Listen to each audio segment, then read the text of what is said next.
कई लोग ये बोलते हैं डिजिटल रेप की मीन्स की पॉर्न मूवी देखते हुए किसी लड़की के साथ जो है रेप करना, या फिर किसी लड़की को जो है अश्लील मैसेज भेजना है, किसी लड़की को जो है अश्लील जो है चित्र शर्मा को कोलकाता के अंदर भी उनके खिलाफ एफआईआर दर्ज है, राजस्थान के अंदर भी एफआईआर दर्ज है, वहीं दिल्ली पुलिस ने भी उनके खिलाफ एफआईआर दर्ज की हुई है।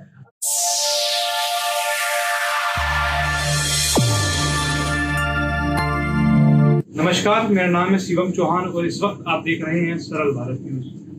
इस वक्त हम मौजूद हैं 30 हजारी कोर्ट के एडवोकेट मिस्टर दीपक सैनी जी के पास। और अभी देश भर में जो मुद्दे चल रहे हैं, बहुत सारी समस्याएं और बहुत सारे ऐसी घटनाएं देश में चल रही हैं जो कानूनी तौर पर सही नहीं है, और लोग जाने अनजाने में बहुत सारी ऐसी गलतियां कर देते हैं जिससे कानून के बारे में भी उनको जानकारी नहीं होती है, और उसके अलावा उनके बाद के जो परिणाम होते हैं वो काफी घातक होते हैं। तो हमारे दर्शकों की तरफ से हमारे पास कुछ प्रश्न आए हैं, उन प्रश्नों का जवाब ढूंढने के लिए ही हम आए हैं दीपक जी के पास। तो सबसे पहले स्वागत है दीपक जी आपका हमारे चैनल में, बहुत बहुत धन्यवाद। और मेरा आपसे सवाल है कि सबसे पहले आप अपने बारे में बताइए हमें। मेरा नाम दीपक सैनी है, और अगर एजुकेशन के बारे में बताऊं तो मेरी बीकॉम एमकॉम एलएलबी और एलएलएम मेरी कंप्लीट हुई है। तो अभी हाल फिलहाल मैं Delhi high court of subordinate court के अंदर जो है प्रैक्टिस कर रहा हूँ एज ए एडवोकेट। तो एज ए एडवोकेट आपका एक्सपीरियंस कैसा रहा है अभी तक?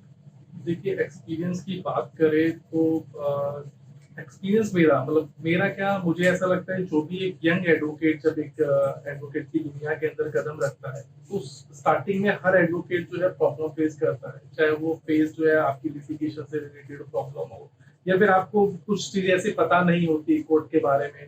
तो एक्सपीरियंस स्टार्टिंग का तो मुझे ऐसा लगता है सभी का ऐसा ही रहता है, बट उन लोगों का नहीं रहता जिनका जो है फैमिली के अंदर ऑलरेडी जो है एडवोकेट होते हैं। तो एक्सपीरियंस कुल मिला के स्टार्टिंग में थोड़ा डिफिकल्ट था, लेकिन जैसे जैसे लाइन पे चीजें आती रही तो फिर सब कुछ बेटर होता गया। तो एक सवाल हम लोगों के मन में है, जैसे हम लोगों ने देखा होगा कि एडवोकेट और लॉयर, तो इन दोनों के बनने के लिए क्या प्रोसेस होता है? देखिए, और डिफरेंस क्या होता है दोनों में? देखिए डिफरेंस की अगर हम बात करें एडवोकेट और लॉयर के अंदर, बेसिक डिफरेंस क्या होता है, कई लोग जो मैं ऐसा मानता हूँ कि हमारे देश के अंदर लॉयर को ही कई लोग एडवोकेट बोल देते हैं और एडवोकेट को ही कई लोग जो है लॉयर बोल देते हैं, बट एक्चुअल में इसके अंदर डिफरेंस होता है। डिफरेंस क्या होता है, लॉयर वो पर्सन है जिसके पास एलएलबी की डिग्री है, इट मीन्स जिसने अपनी जो है ग्रेजुएशन जो है एलएलबी से करी है, तो उसके पास डिग्री है। बट वही अगर हम बात करें एडवोकेट की, एडवोकेट वो पर्सन है जो रजिस्टर्ड होता है बार काउंसिल ऑफ इंडिया के अंदर। तो जब उस पर्सन का एनरोलमेंट नंबर आ जाता है तब ऐसे रजिस्टर हो जाता है वो एडवोकेट। तो ये एक बेसिक बेसिक डिफरेंस है जो एडवोकेट और लॉयर के बीच में होता है। तो एडवोकेट और लॉयर, ये इनका जो मेन चीज होती है कि किस किस कोर्ट में अपने केसेस लड़ सकते हैं। अगर आप एडवोकेट हैं तब कौन से कोर्ट आपको अलाउ करते हैं, और अगर आप लॉयर हैं तब आपको कौन से कोर्ट अलाउ करते हैं? देखिए, एज पर का जो बार काउंसिलिंग की गाइडलाइंस है, ठीक है, बार काउंसिलिंग की गाइडलाइंस जो है ये बोलती है सिंपली कि वो पर्सन जो है कोर्ट के अंदर एलिजिबल होगा प्रैक्टिस करने के लिए जिसके पास एलएलबी की डिग्री होगी, प्लस उसके पास जो है इनरोल होना चाहिए वो as a bar counselling, state bar counselling के अंदर, बार काउंसिलिंग ऑफ इंडिया के अंदर वो रजिस्टर्ड होना चाहिए। तभी कोई पर्सन जो है इंडिया की किसी भी कोर्ट के अंदर, चाहे वो कैट हो और भी जो एपलेट ट्रिब्यूनल होती है उसके अंदर जो है प्रैक्टिस कर सकता है। तो ये एक प्रोसीजर होता है। भाई अगर लॉयर की बात करें तो लॉयर के पास सिर्फ एलएलबी की डिग्री है, but he is not practice of the any other court. तो अगला सवाल मेरा है, जैसे अभी रायबरेली में, उत्तर प्रदेश के रायबरेली में एक लॉ स्टूडेंट को जेल में डाल दिया गया था। उसका क्या अभी आपने सुना होगा, चर्चाओं में काफी रहा है, क्या कारण था वो और ऐसा क्यों किया गया? हाँ, देखिए मैं बताता हूँ, ये अभी मेरे हिसाब से अभी 1 या 2 दिन पहले की एक बहुत बड़ी घटना है। रायबरेली के अंदर क्या होता है कि एक लॉ का स्टूडेंट जो है, देखिए हमारे क्या होता है, पहले मैं एक छोटा सा वाक्य आपको बताता हूँ। हमारे यहाँ क्या होता है कि फर्स्ट ईयर में बच्चा एडमिशन लेता है एलएलबी के अंदर, और कई स्टूडेंट जो होते हैं वो एलएलबी फर्स्ट ईयर से ही जो है कोर्ट में प्रैक्टिस स्टार्ट कर सकते हैं, but it is illegal. Illegal इसलिए है, जैसे कि मैंने अभी बताया, कि प्रैक्टिस वही पर्सन कर सकता है जो एडवोकेट हो, जो इनरोल हो बार काउंसिल ऑफ इंडिया के अंदर। अब यही जो है उस स्टूडेंट ने किया, उस स्टूडेंट ने क्या किया, वो एलएलबी का स्टूडेंट है और वो जाके जज साहब के सामने पेश हो जाता है और जज साहब से आर्गुमेंट करने लगता है।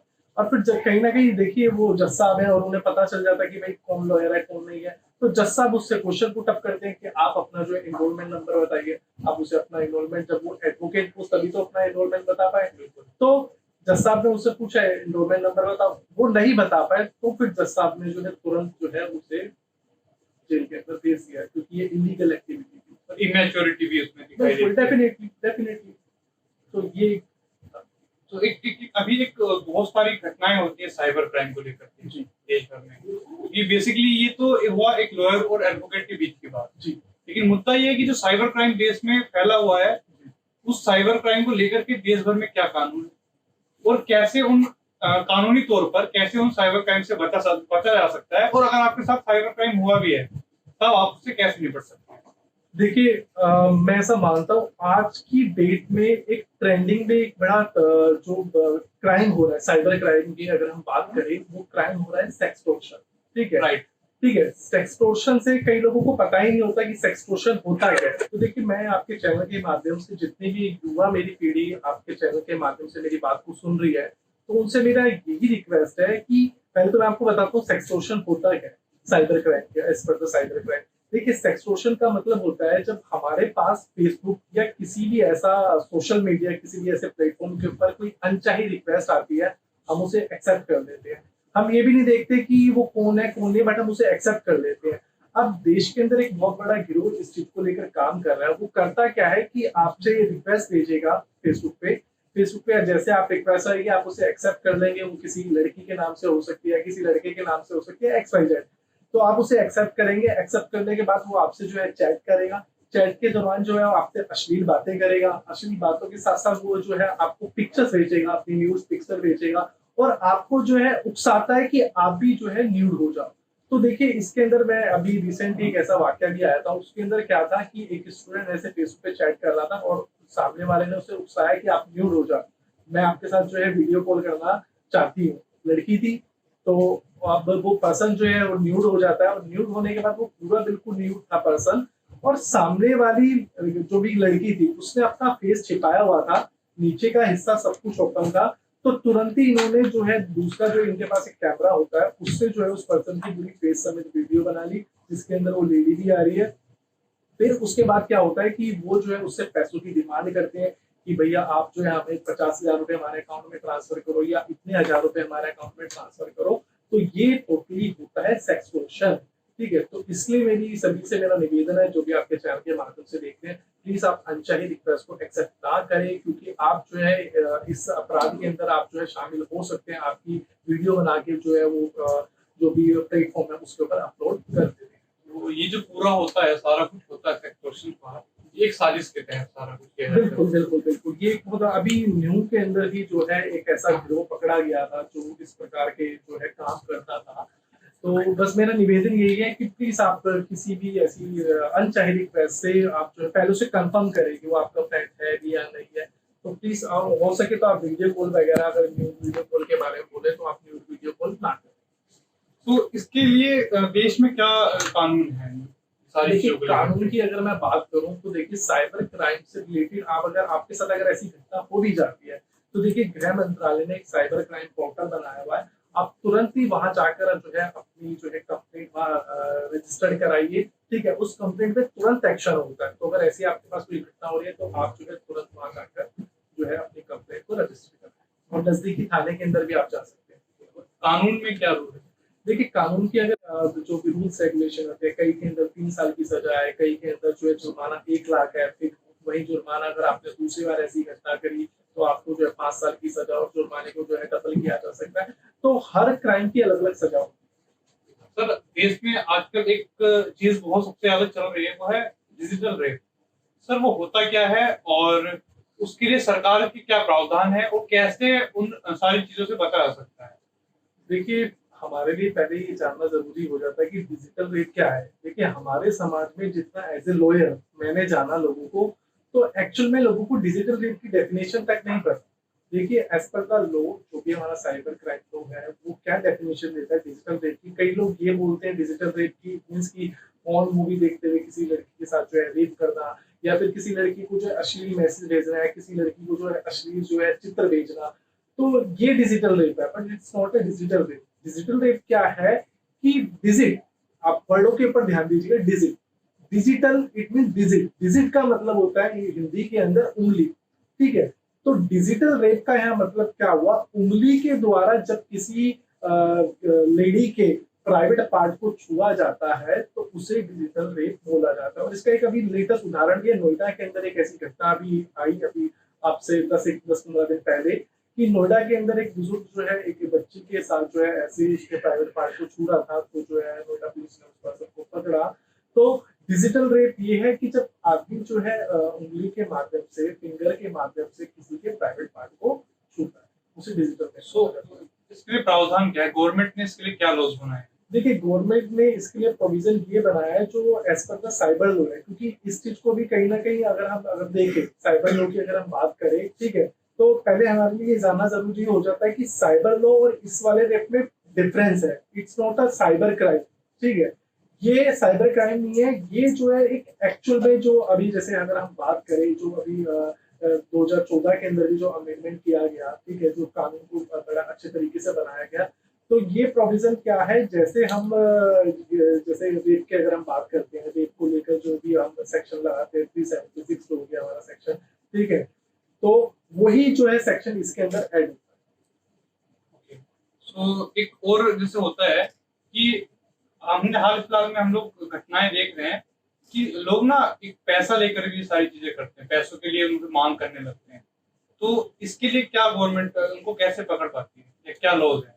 देखिए, अगर मैं पैसों के लिए अगर आपको बताऊं, देखिए सबसे पहले तो ये बात होनी चाहिए, हमें ये मालूम होना चाहिए कि पैसा देना भी अपराध है और पैसा लेना भी अपराध है। तो हमें कोई ऐसा काम नहीं करना चाहिए कि हम किसी को रिश्वत दें या फिर किसी को कुछ भी अपने काम करवाने की किसी को रिश्वत दें, क्योंकि आप उतने ही दोषी के भागी हो जितना कि सामने वाला रिश्वत ले रहा है।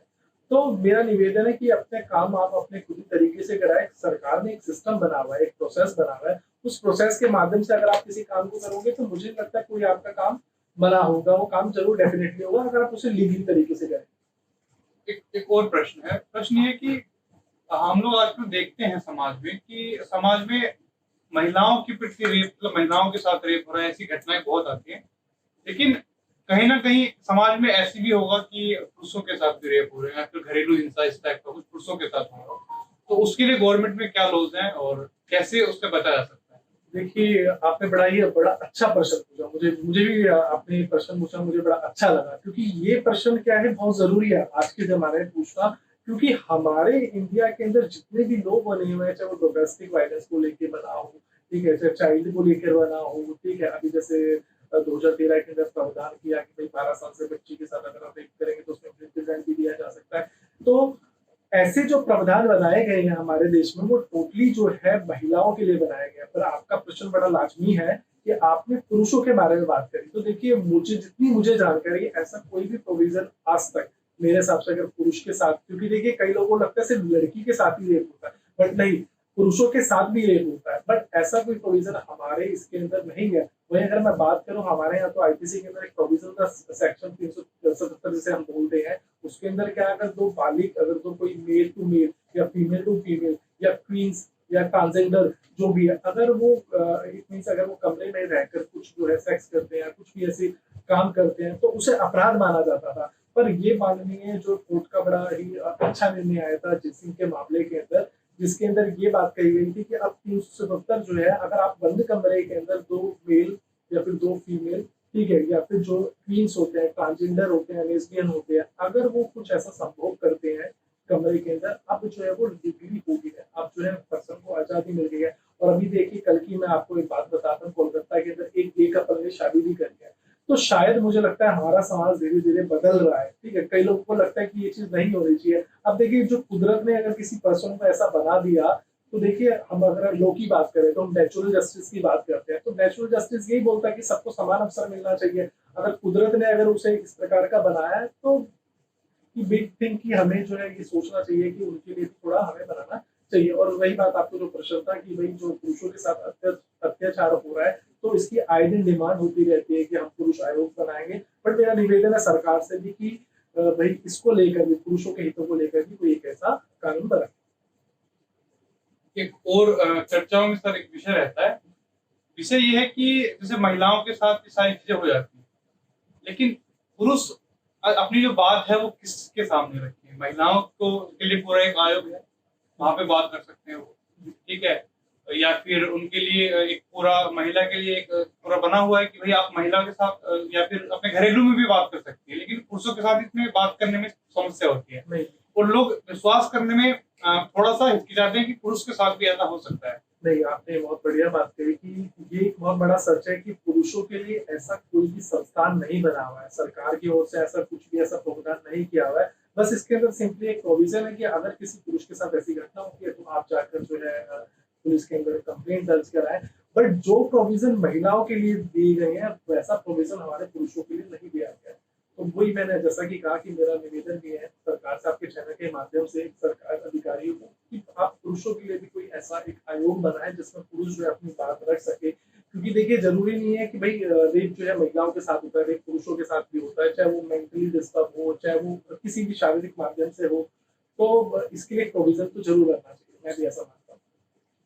सर अभी जैसे नुपुर शर्मा के ऊपर एक नुपुर शर्मा का जो केस है वो देश भर में बहुत ज्यादा चल रहा है। एंड अभी खबरों में भी आया है कि नुपुर शर्मा ने अपना जो केस है उनको उनके ऊपर क्या हुआ है कि कई राज्यों से एफआईआर उनके ऊपर दर्ज की गई है।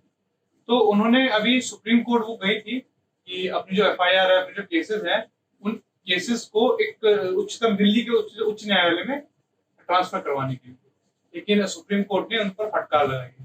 तो उच्चतम न्यायालय में या किसी भी न्यायालय में केस को ट्रांसफर करने के लिए क्या प्रावधान है?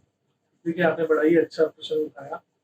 देखिए ये एक सच है कि अभी जो है नुपुर शर्मा का विवाद अभी हाल ही के अंदर बड़ा जोरों शोरों से चल रहा है। उन्होंने जो भी टिप्पणी करी मैं उस टिप्पणी पर नहीं जाना चाहूंगा। अब देखिए आपने प्रश्न उठाया कि ऐसा क्या प्रोविजन है कि भाई जो है मामले को सुप्रीम कोर्ट जो है हाई कोर्ट के अंदर जो है ट्रांसफर कर सकता है। देखिए अगर हम बात करें सीपीसी के प्रावधानों की तो सीपीसी का चैप्टर 31 और उसका सेक्शन 406 और 412 ये डिफाइन करता है और सुप्रीम कोर्ट को ये पावर देता है पूरी कि अगर आप मान लीजिए किसी जैसे नुपुर शर्मा की हम बात कर रहे हैं, नुपुर शर्मा को कोलकाता के अंदर भी उनके खिलाफ एफआईआर दर्ज है, राजस्थान के अंदर भी एफआईआर दर्ज है, वहीं दिल्ली पुलिस ने भी उनके खिलाफ एफआईआर दर्ज की हुई है। अब ऐसी परिस्थिति में होता क्या है, जो भी पर्सन होता है जिसके खिलाफ एफआईआर दर्ज होती है, हर स्टेट की पुलिस जो है उसे नोटिस जारी करती है अपने स्टेट में बुलाने के लिए, पूछताछ करने के लिए। तो वो पर्सन बहुत परेशान हो जाता है, कभी वो राजस्थान जाए, कभी वो दिल्ली जाए या कभी वो कोलकाता जाए। तो ऐसे में सुप्रीम कोर्ट के अंदर ये प्रावधान है, जो कि मैंने आपको जो भी सेक्शन बताया उसके अंदर सुप्रीम कोर्ट को ये पावर है कि मामले को ट्रांसफर कर दे। इट मींस अगर आप कोई अपील या फिर कोई भी ऐसा कुछ भी अगर आपको लगता है कि भाई मामले को एक ही जगह शिफ्ट कराना है, तो आप जो है सीधा सुप्रीम कोर्ट के अंदर जो है एक एप्लीकेशन में साथ में आप एफिडेविट बनाए, तो सुप्रीम कोर्ट जो है फलाने हाई कोर्ट के अंदर जो है मामले को ट्रांसफर कर देता है। तो ये प्रोविजन। एक और सवाल है, सवाल ये कि जब हम थाने में जाते हैं एफआईआर दर्ज करने, तो एक सब्सक्राइबर है हमारे, तो उन्होंने सवाल पूछा है कि जब हम पुलिस थाने में एफआईआर दर्ज कराने जाते हैं तो पुलिस हमारी एफआईआर तुरंत या एकदम दर्ज क्यों नहीं करती? तो क्या इसके पीछे रीजन है? ये आपने बड़ा अच्छा क्वेश्चन पूछा। देखिए एफआईआर के बारे में मैं आपको बताना चाहूंगा। एफआईआर जो है 156 सेक्शन है, उसके अनुसार जो है एफआईआर दर्ज होती है। बट लोगों के अंदर ये बाइसनेस है, लोगों को ये लगता है कि अगर हम थाने के अंदर जा रहे हैं किसी भी प्रॉब्लम को लेके, पुलिस जो है हमारी तुरंत एफआईआर दर्ज करे। देखिए पुलिस आपकी कंप्लेंट ले सकते हैं, वो एफआईआर दर्ज क्यों नहीं करते उसका कारण हमें यहाँ जानना चाहिए। देखिए एफआईआर दर्ज तब होती है जब ऑफेंस जो है कॉग्निजेबल ऑफेंस नेचर का होता है। और कॉग्निजेबल ऑफेंस कौन सा होता है, जो फर्स्ट शेड्यूल के अंदर बताए गए हैं हमारे।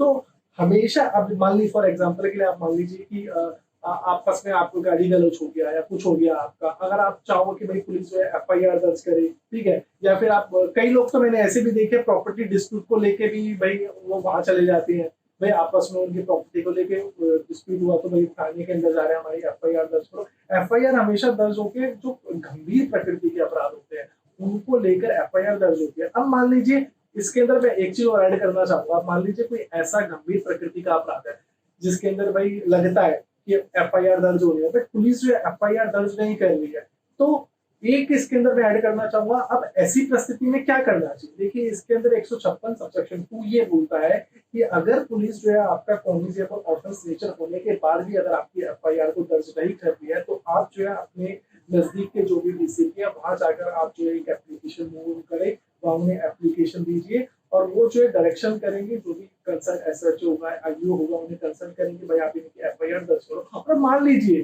कि अगर उनके माध्यम से एफआईआर दर्ज नहीं होती तो 156 सबसेक्शन 3 के अनुसार आप जो है अपनी जो भी आपकी जुरिडिक्शन करके आप मजिस्ट्रेट के पास जाकर भी जो है इसके लिए आवेदन कर सकते हैं। तो ये प्रोविजन होता है टोटली जो एफआईआर हम लोग दर्ज कराते हैं उसका।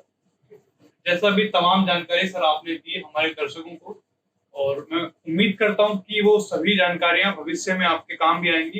एंड मैं धन्यवाद देता हूं दीपक जी का बहुत बहुत। तो बहुत बहुत धन्यवाद सर आपका चैनल में आने के लिए।